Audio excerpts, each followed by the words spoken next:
একসময় সবাই বিশ্বাস করত মানুষ কখনোই ১ মাইল ৪ মিনিটের কমে দৌড়াতে পারবে না এবং এটা সবাই মনে প্রাণে বিশ্বাস করত। ডাক্তাররা বলতো মানুষের হার্ট এটা সাহায্য করবে না।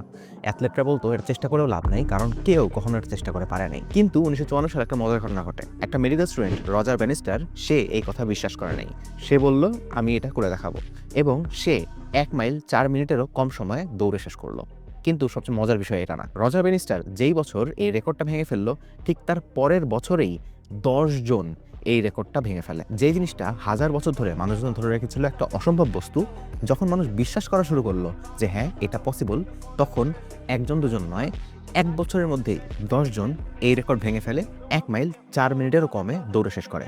এটা প্রমাণ করে কোনো কিছু সম্ভব নাকি অসম্ভব, সেটা যতটা না নির্ভর করবে তুমি পারো কি পারো না তার উপর, তার চেয়ে বেশি নির্ভর করে তোমার ব্রেইন কি চিন্তা করে তার উপর। তুমি যেটাকে অসম্ভব চিন্তা করতেছো, হতে পারে এটা জাস্ট তোমার মাথার মধ্যেই আটকে আছে। বিশ্বাসটা একবার চেঞ্জ করে দেখো, অসম্ভবটা নেক্সট দিন তোমার কাছে একটা নর্মাল ঘটনা বলে মনে হবে।